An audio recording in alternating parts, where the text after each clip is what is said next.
오늘 저에게 주신 하나님의 말씀은 구약성경 출애굽기 37장 1절 말씀입니다. 저희들 함께 봉독하겠습니다. 브살렐이 조각목으로 궤를 만들었으니 길이가 2규빗 반, 너비가 1규빗 반, 높이가 1규빗 반이며 아멘.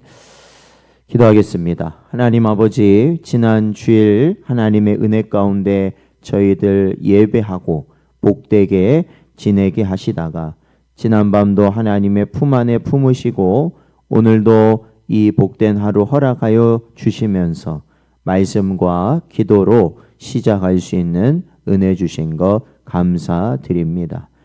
보이는 것과 들리는 것이 우리의 마음을 혼란하게 하고 또한 우리가 하나님께 나아가는 것을 아버지 하나님 막으려 할 때마다 오직 살아계시고 또한 우리를 위해 중보하시는 예수 그리스도의 기도의 능력으로 일어서는 복된 자들 되게 하여 주옵소서.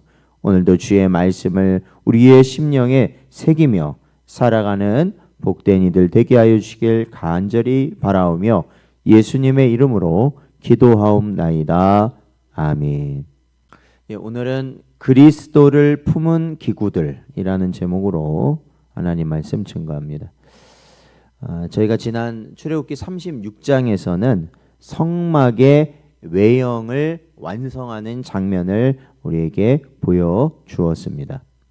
이제 오늘 37장은 이제 그 성막을 채울 기구들을 만드는 과정을 저희들에게 보여주고 있습니다. 그래서 사실 저희들이 이 출애굽기 이 말씀을 보면 사실은 이 성막을 만드는 과정이나 아니면 이러한 성막 안에 필요한 기구들을 만드는 과정이 조금은 우리에게 뭐라고 할까요? 어렵게 느껴질 수 있고 좀 불필요하게 느껴질 수도 있고 읽어도 이렇게 잘 이해가 되지 않을 수도 있습니다. 왜냐하면은 이게 다 수치이고 이렇게 다 가로, 세로, 높이, 무슨 재질은 뭐고 다 이런 거다 보니까 저희들이 그게 또 이게 머릿속으로 잘 안 그려지죠. 이게 어떤 느낌인지. 그런데 이제 여기서 중요한 건 그겁니다. 그것은 이 성막, 하나님이 이 땅에 지으신 이 성막이라든지 그리고 성막 안에 들어가는 모든 기물들은 다 예수 그리스도를 예표하는 것들이다라는 것을 여러분이 기억하시면 됩니다.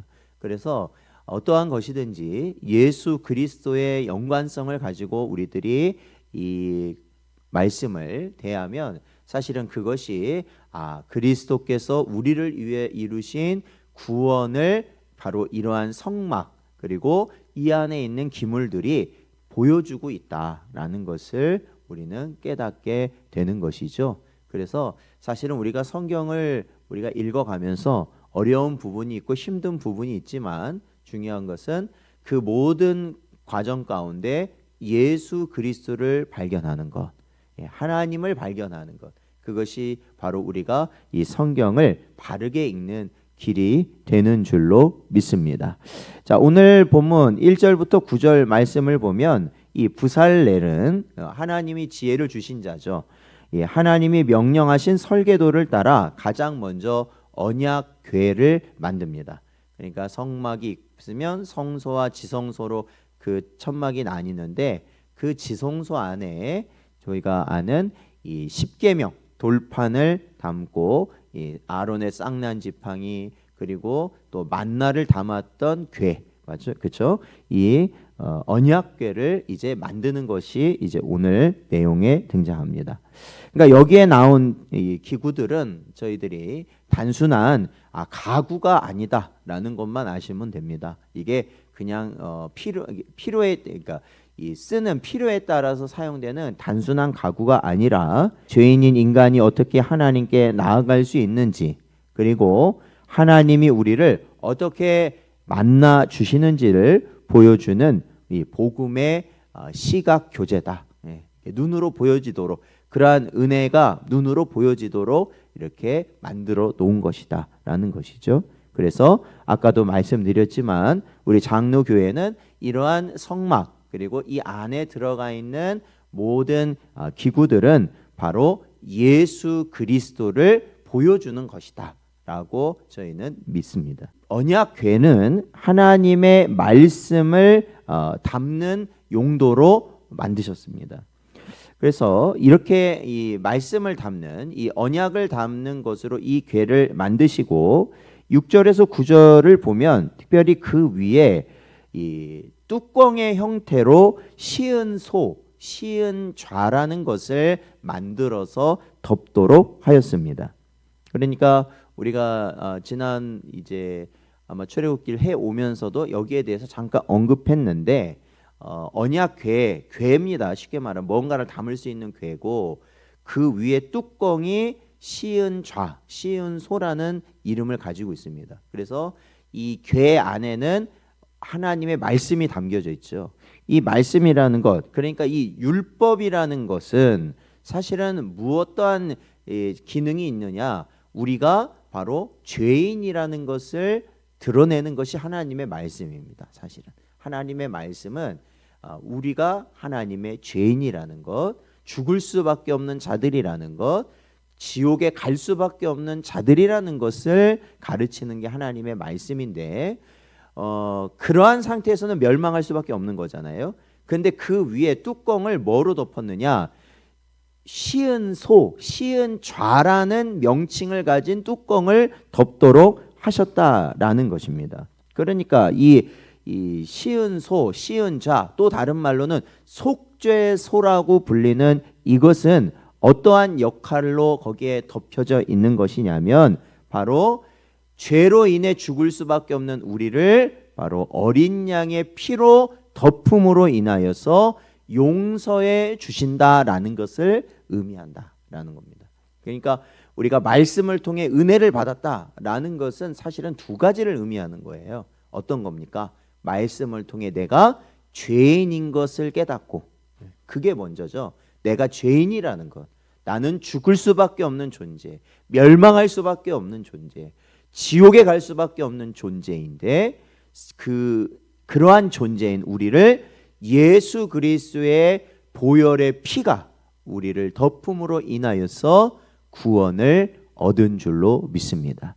이게 말씀을 통해서 우리에게 전해지는 은혜예요. 말씀을 통해서요. 그래서 오늘날 우리가 하나님의 말씀을 들음에 있어서 주의해야 되는 부분은 어떠한 부분입니까? 바로 오늘날 말씀들이 이 두 가지 모든 것을 우리에게 가르치질 않고, 그렇죠?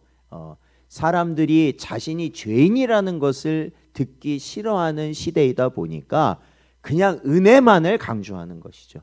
은혜만을 강조한다. 그런데 성경은 모든 것, 그죠? 죄인이면서 그 죄인된 우리를 살리신 분이 예수 그리스도의 보혈이라는 것을 가르치는 것이 바로 하나님의 말씀이고 그것이 참된 은혜가 되는 줄로 믿습니다. 그래서요, 율법이 보이는 하나님의 공의가 그리스도의 대속적 자비에 의해 만족되었다라는 것을 언약궤 그리고 그 위에 있는 속죄소, 바로 이 뚜껑이 그 모든 것을 보여주는 것이다 라는 겁니다. 로마서 3장 23절에서 24절 말씀을 보면 모든 사람이 죄를 범하였음에 하나님의 영광에 이르지 못하더니 그리스도 예수 안에 있는 속량으로 말미암아 하나님의 은혜로 값없이 의롭다 하심을 얻은 자 되었느니라. 아멘. 그렇습니다. 이제 그 언약궤를 조금 아시겠죠? 너무 깊이 들어가실 필요도 없어요. 언약궤에 대해서 뭐 그게 뭐 재질이 뭐니까 뭐 그런 것도 의미를 가질 수는 있지만 가장 중요한 건 궤 안에 있는 말씀은 우리가 죄인됨을 드러내고 그 궤를 덮고 있는 그 함을 덮고 있는 뚜껑인 시은좌 속죄소는 바로 예수 그리스도의 보혈을 의미한다. 그래서 우리가 바로 그런 구원받은 자라는 것을 깨닫게 하는 것이 바로 언약궤라는 것을 깨닫는 여러분 되시기를 축원드립니다. 자, 10절에서 16절에는 뭐가 등장하냐면 바로 진설병 상이 등장합니다. 뭐 떡상이라고도 하죠.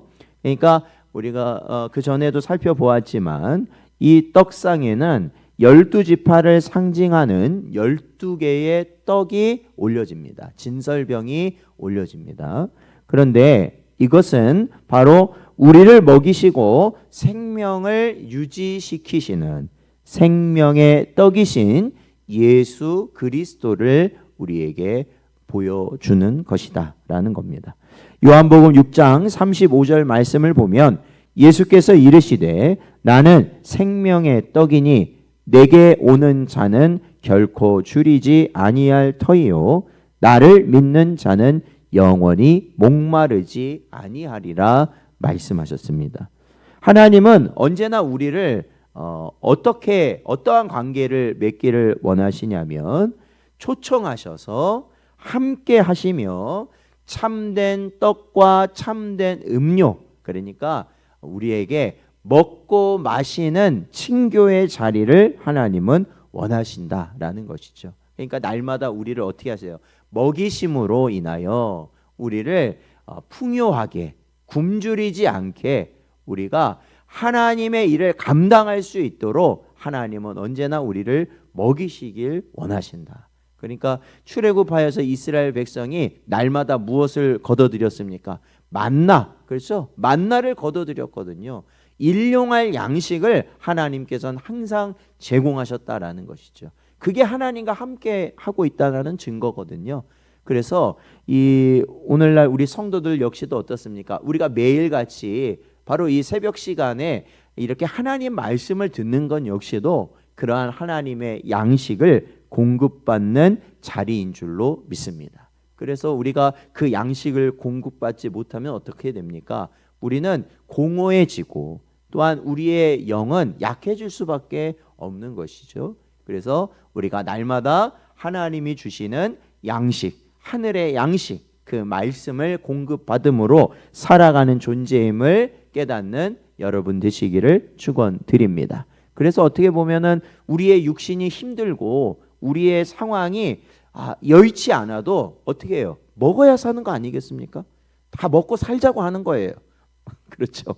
여러분, 다 먹고 살자고 하는 거잖아요. 그런데 육신의 음식은 그래요. 건너뛸 수 있습니다.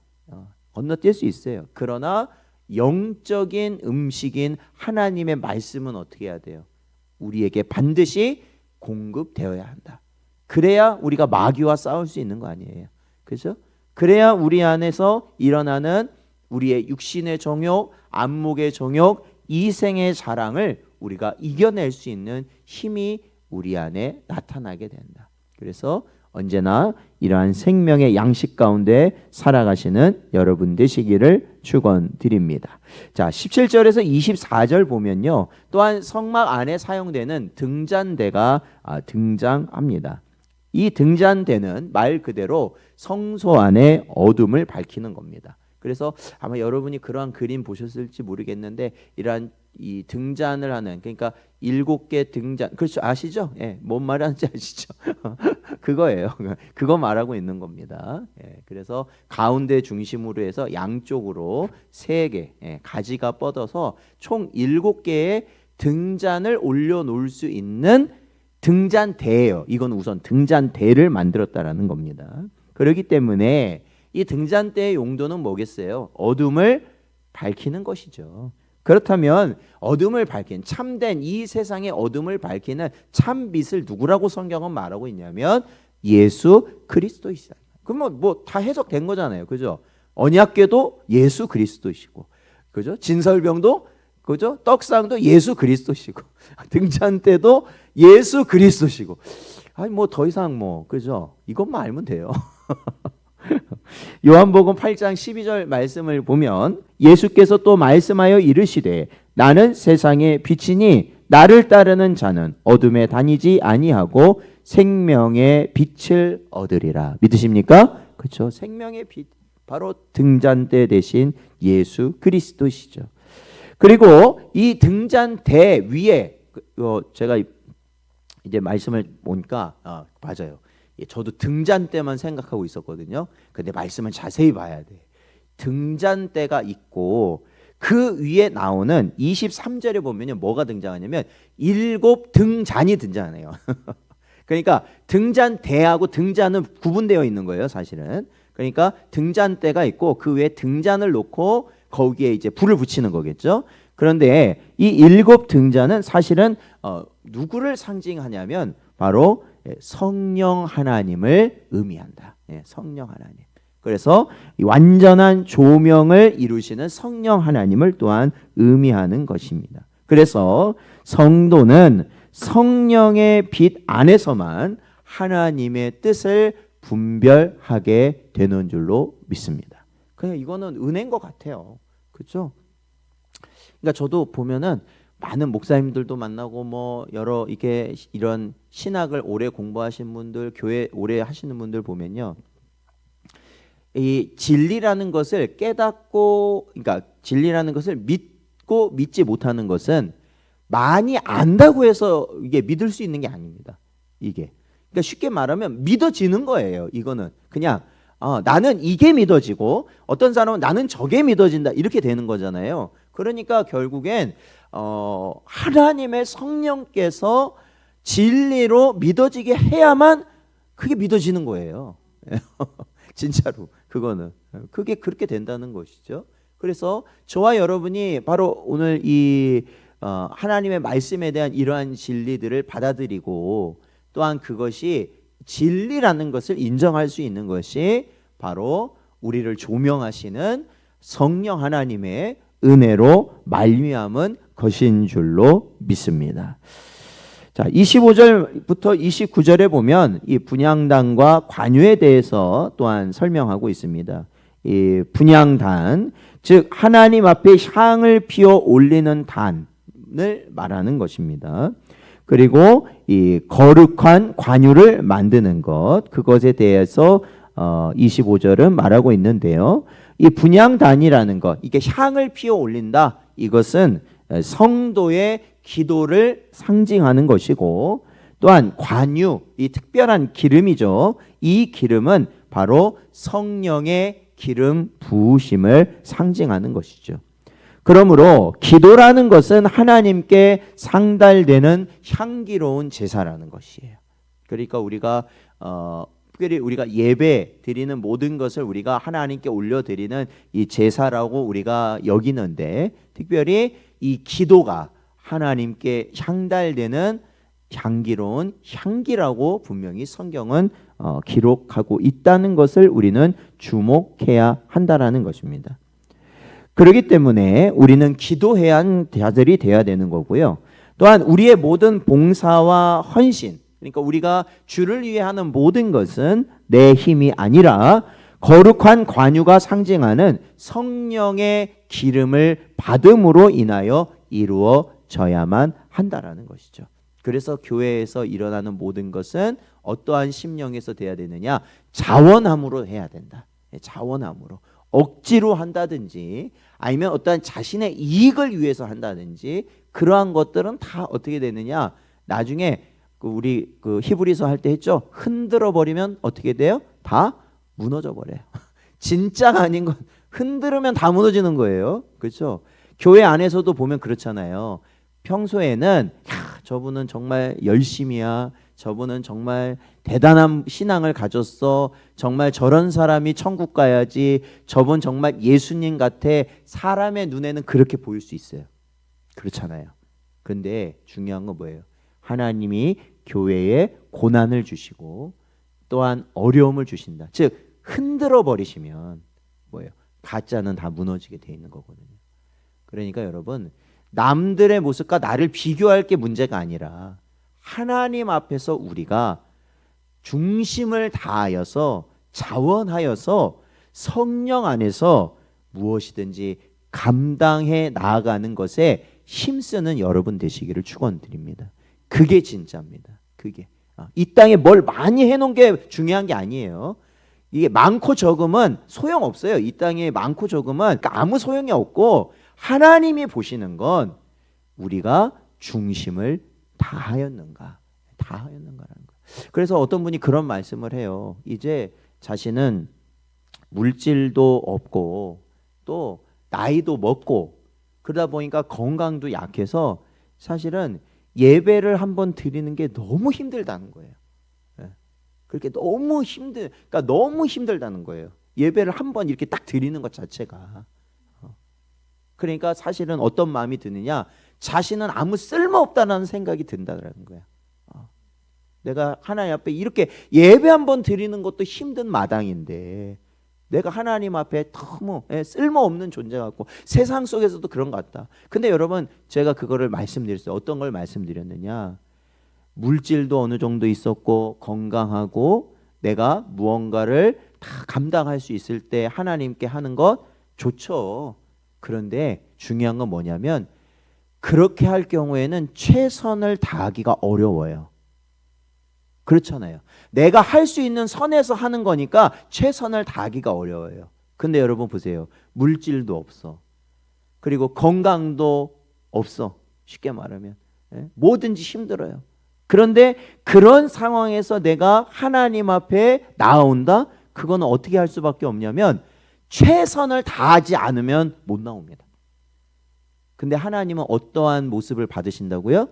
최선을 다하는 걸 받으신댔거든요. 그러니까 여러분 내가 약해져 있다는 걸 느꼈을 때 오히려 감사할 수 있는 여러분 되시길 바랍니다. 왜요? 그때가 진짜 여러분이 최선을 다할 수 있는 때예요. 그때가요. 그냥 이 예배 자리 하나 지키는 것 딴 사람들은 아유 뭐 그게 아니에요. 중요한 건 뭐예요? 그 자리를 나오기 위해 모든 걸 쏟는다. 그게 최선이라는 말입니다. 그게 중심이고 그것을 하나님은 기뻐하신다. 그래서 오늘도 이 자리에 나온 여러분이 그러한 진리를 깨달으시고 주님 부르실 그날까지 최선을 다하는 복된 인생들 되시기를 축원드립니다.